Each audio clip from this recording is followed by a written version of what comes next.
ரெண்டு நண்பர்கள் பாலைவனத்தின் வழியாக நடந்து போயிட்டு இருக்கும்போது ரெண்டு பேருக்கு இடையில ஒரு சின்ன வாய் சண்டை. உடனடியா கோவத்துல ஒரு நண்பன் தன்னுடைய இன்னொரு நண்பனுடைய கன்னத்துல ஓங்கி வேகமா அடிச்சிட்டான்.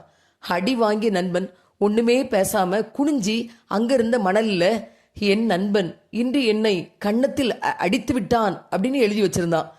கொஞ்ச தூரம் இவங்களுக்கு மனக்கசப்பு இருந்தாலும் சேர்ந்தே பயணம் பண்ணாங்க. அப்போ அந்த அடி வாங்கிய நண்பனுடைய கால் பக்கத்தில் இருந்த புதக்குழியில தெரியாம சிக்கிக்கிட்டு அவன் உள்ள புதஞ்சுக்கிட்டு இருக்கும்போது அவனை அடித்த நண்பன் ஓடி போய் அவனை கஷ்டப்பட்டு முயற்சி பண்ணி அவனை காப்பாத்தி மேலே கொண்டு வந்தான்.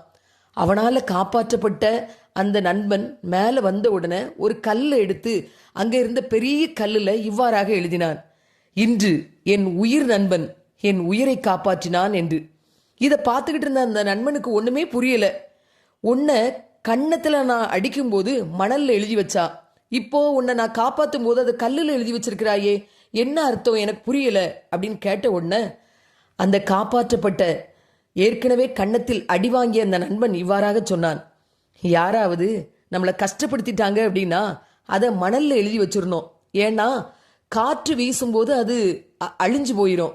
ஆனா யாராவது ஒருத்தவங்க நமக்கு நல்லது செஞ்சாங்க அப்படின்னா அதை கல்லுல எழுதி வைக்கணும், என்னைக்குமே மாறாம அழியாம அப்படி இருக்கும் அப்படின்னு சொன்ன அந்த பதிவை நான் படித்து கொண்டிருக்கும் பொழுது அமெரிக்காவில் ஒரு இளைஞனால் சுட்டுக் கொல்லப்பட்ட ஆன்மீக பேச்சாளரும் அரசியல் ஆர்வலருமான சார்லஸ் கிரீக் என்பவருடைய நினைவஞ்சலியிலே அவருடைய மனைவி எரிக்கா கிரீக் அவர்கள், என் கணவரை சுட்டுக் கொண்ட அந்த இளைஞனை நான் மன்னித்து விட்டேன் என்று உருக்கமாக பேசிய அந்த காட்சி எனக்கு ஞாபகத்தில் வந்தது. யாராவது உனக்கு குற்றம் செய்தால், உனக்கு விரோதமாக குற்றம் செய்தால் அவர்களை நீ மன்னித்துக் கொண்டே இரு என்ற வேத வாசகம் எனக்கு நினைவில் நின்றது. மன்னிப்பது கிறிஸ்தவனின் கடமை அல்ல, கிறிஸ்தவனுக்கு மன்னிப்பு என்பது கட்டாயம்.